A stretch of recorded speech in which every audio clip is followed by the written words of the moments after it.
Hi friends, ಎಲ್ಲರೂ ಕೂಡ ನನ್ನ ಚಾನಲ್ಗೆ ಸ್ವಾಗತ ಹೇಳ್ತಾ ನೋಡಿ, ನಿಮ್ಮ ಒಂದು ಯೂಟ್ಯೂಬ್ ಚಾನಲ್ ಕ್ರಿಯೇಟ್ ಮಾಡಿಕೊಂಡು ನಿಮ್ಮ ಒಂದು ಚಾನಲ್ ಏನಾದರೂ ಮಾನಿಟೈಸೇಷನ್ ಆಗಿದ್ದರೆ ಈ ಯೂಟ್ಯೂಬ್ ಟೀಮಿಂದ ನಿಮಗೆ ಒಂದು ಅಪ್ಲಿಕೇಶನ್ ಬರುತ್ತೆ. ನಿಮ್ಮ ಒಂದು ಪೋಸ್ಟ್ಗೆ ಒಂದು ಮಾಹಿತಿಯನ್ನು ಕಳಿಸಿರ್ತಾರೆ.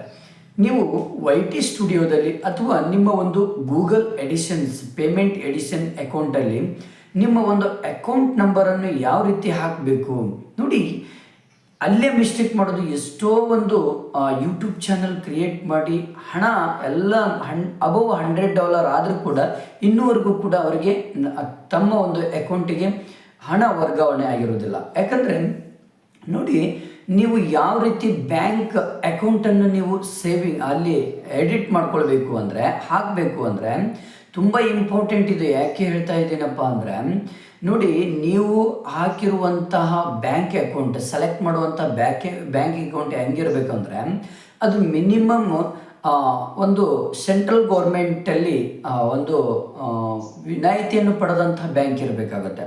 ಮತ್ತು ಆ ಬ್ಯಾಂಕಿಗೆ ಸ್ವಿಫ್ಟ್ ಕೋಡ್ ಅಂತ ಇರಲೇಬೇಕಾಗತ್ತೆ. ನೋಡಿ, ನಾನು ಕೂಡ ಇದೇ ರೀತಿಯೇ ಸಮಸ್ಯೆಯಲ್ಲಿ ನಾನು ಸಿಕ್ಕಾಕೊಂಡಿದ್ದೆ. ಯಾಕಂದರೆ ನಾನು ಲೋಕಲ್ ಬ್ಯಾಂಕನ್ನು ಕೊಟ್ಬಿಟ್ಟಿದ್ದೆ. ಲೋಕಲ್ ಬ್ಯಾಂಕ್ ಹಾಕಿದ ತಕ್ಷಣವೇ ಅಲ್ಲಿ ನಾವು ಮೇನ್ ಬ್ರಾಂಚಿಗೆ ಹೋಗಿ ಕೇಳಿದ ತಕ್ಷಣವೇ ಸ್ವಿಫ್ಟ್ ಕೋಡೇ ಇಲ್ಲ ಆಗಿಬಿಟ್ಟಿತ್ತು.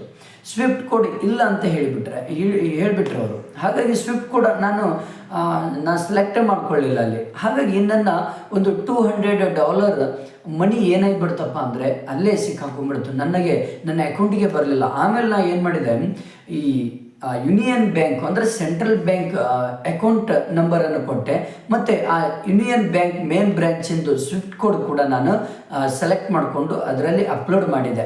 ಅಪ್ಲೋಡ್ ಮಾಡಿದ ತಕ್ಷಣ ವಿತಿನ್ 1 ಮಂತಲ್ಲಿ ನನ್ನ ಅಕೌಂಟಿಗೆ ಏನು ಬಂತು ಅಂದರೆ ಹಣ ವರ್ಗಾವಣೆ ಆಯಿತು. ಹಾಗಾಗಿ ನೀವು ಮೇನ್ ಇಂಪಾರ್ಟೆಂಟಾಗಿ ಬ್ಯಾಂಕನ್ನು ಕೊಡಬೇಕಾದ್ರೆ ಯಾವ ಬ್ಯಾಂಕು ಅಂದರೆ ಸೆಂಟ್ರಲ್ ಬ್ಯಾಂಕು ಅಥವಾ ಸ್ಟೇಟ್ ಬ್ಯಾಂಕಲ್ಲಿ ಮಾನ್ಯತೆಯನ್ನು ಪಡೆದಂತಹ ಒಂದು ಸೆಂಟ್ರಲ್ ಮಾನ್ಯತೆಯನ್ನು ಪಡೆದಂತಹ ಒಂದು ಬ್ಯಾಂಕನ್ನು ನೀವು ಕೊಡಬೇಕಾಗುತ್ತೆ. ಯಾಕಂದರೆ ಅದಕ್ಕೆ ಸ್ವಿಫ್ಟ್ ಕೋಡ್ ಇರಬೇಕಾಗುತ್ತೆ.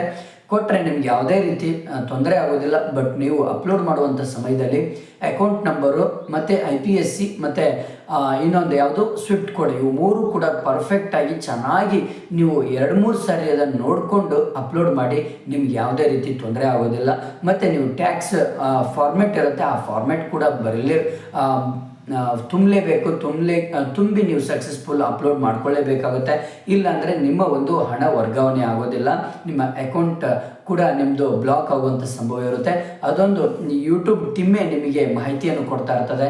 ನೀವು ಈ ಒಂದು ಟ್ಯಾಕ್ಸ್ ಫಾರ್ಮೆಟನ್ನು ನೀವು ಅಪ್ಲೋಡ್ ಮಾಡಿ ಸಕ್ಸಸ್ಫುಲ್ ಮಾಡಿ ನೀವು ತುಂಬಿಕೊಂಡು ನೀವು ಸಕ್ಸಸ್ಫುಲ್ ಮಾಡ್ಕೊಳ್ಳಿ ಅಂತ ಅವರೇ ಹೇಳ್ತಾರೆ. ಆ ಮೂಮೆಂಟಿಗೆ ನಾವು ಮಾಡ್ಕೊಳ್ಬೇಕಾಗುತ್ತೆ.